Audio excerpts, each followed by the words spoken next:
दोस्तों, मैं काफ़ी लंबे अरसे से रामायण को देख रहा हूँ, पढ़ रहा हूँ, सुन रहा हूँ और शायद आप लोग भी देख रहे होंगे, पढ़ रहे होंगे, सुन रहे होंगे।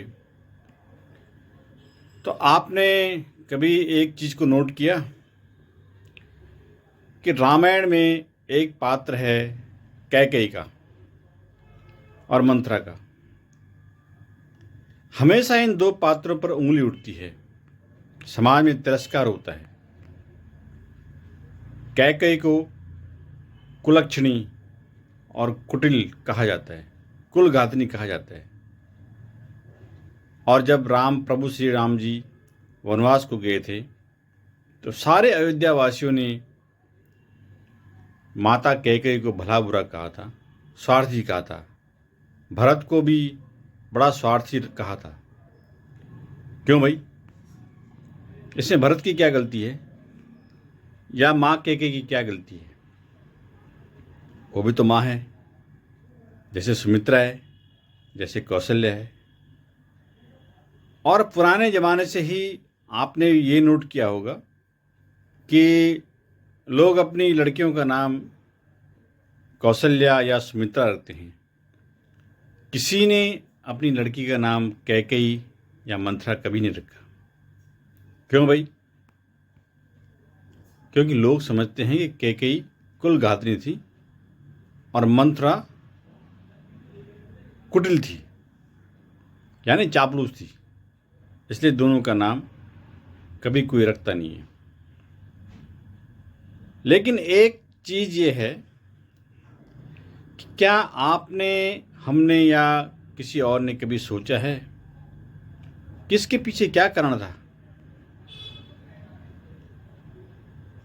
ये कारण था भगवान विष्णु का, जो संसार के पालनहार है, ब्रह्मांड के पालनहार हैं। उन्होंने ही ये रचना रची थी रावण को मारने के लिए और पूरे धरती पर पाप का विनाश करने के लिए, राक्षसों से मुक्त करने के लिए पूरी धरती को उन्होंने ही ये रचना रची थी।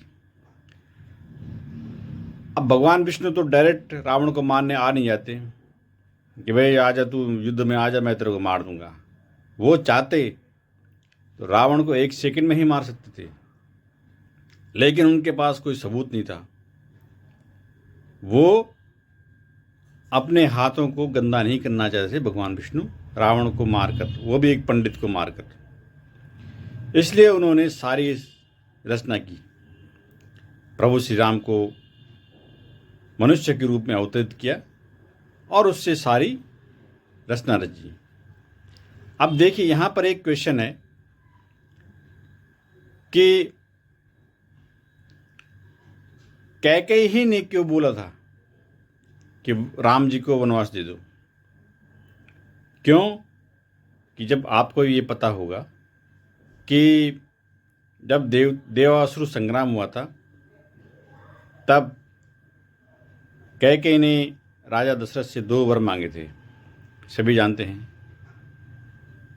और दूसरा कारण ये है कि कैकेयी ने स्वार्थवश ही प्रभु श्री राम के लिए वनवास मांगा था, क्योंकि उनके लड़के भरत को राज संभालना था। तो एक तो उसमें स्वार्थ भी आ गया और दूसरा दशरथ जी ने जो वचन दिया था। अब आप ये समझोगे कि अगर कैकेयी प्रभु श्री राम को वनवास नहीं भेजती 14 वर्ष के लिए, तो क्या रावण मारा जाता? कभी नहीं मारा जाता। क्या ये ब्रह्मांड, ये पृथ्वी है जो, ये धरती है जो, कभी राक्षसों से मुक्त हो पाती? नहीं हो पाती। या आपको बजरंग बली मिल पाते? कभी नहीं मिल पाते। तो इसमें सारा जो खेल है वो कैकेयी का और मंथरा का है। और कैकेयी के और मंथरा के दिमाग में जो मशीनरी फिट की गई थी, वो भगवान विष्णु ने की थी। वो कहते हैं ना, बचाने वाला है भगवान, मारने वाला है भगवान। तो सारी सृष्टि का कर्ता धर्ता वो प्रभु परमेश्वर एक ही है, एक ही है जो सारे कर्म करता है। उसने आपके दिमाग में मशीनरी फिट की है। करवाने वाला वही है, लेकिन करने वाले आप हो। आप भला करो या बुरा करो, लेकिन करवाता वही है। उसने आपके दिमाग में एक बत्ती फिट कर रखी है कि आप कब और कैसे काम करोगे। तो प्रभु श्री राम जानते थे कि ऐसा होने वाला है, क्योंकि वो तो भगवान थे, उनको तो पता था ही। इसीलिए जब प्रभु श्री राम को 14 वर्ष का वनवास दिया गया तो सबके चेहरे, सीता मैया सीता का चेहरा हो या लक्ष्मण का हो या भरत का हो, सॉरी भरत नहीं, या कौशल्या सुमित्रा दशरथ, सबके चेहरे मलिन पड़ गए थे, सब आंसू बहा रहे थे। कैसे जाएंगे, कैसे जाएंगे, क्या खाएंगे, कैसे।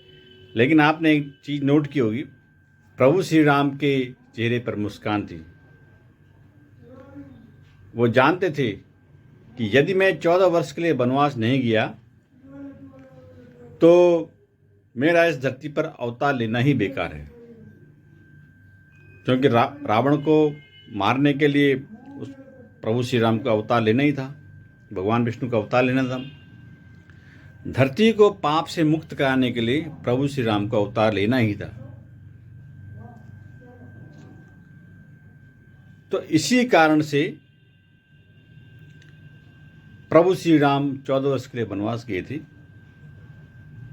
और इसका सारा श्रेय जाता है माता कैकेयी को और मंथरा को, जिसकी जुबान पर सरस्वती माँ ने एक ऐसा शब्द लिख दिया था कि जब भी तू वर मांगेगी केवल प्रभु श्री राम के लिए 14 वर्ष का वनवास ही मांगेगी।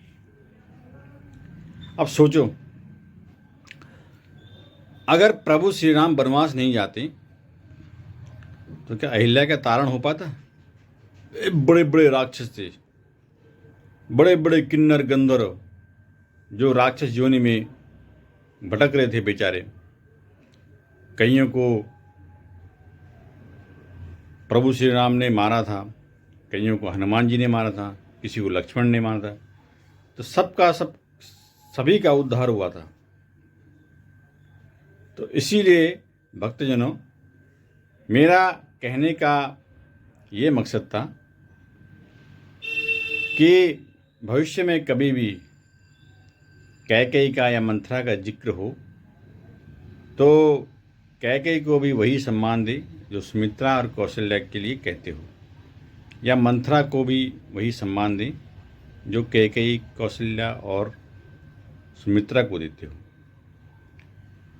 क्योंकि अगर कैकेयी नहीं होती, राम, प्रभु श्री राम केवल राम होते, और न आप उनको जानते, न मैं उनको जानता, न पूरी सृष्टि उनको जानती, न प्रभु श्री राम का मंदिर बनता अगर कैकेयी नहीं होती। धन्यवाद।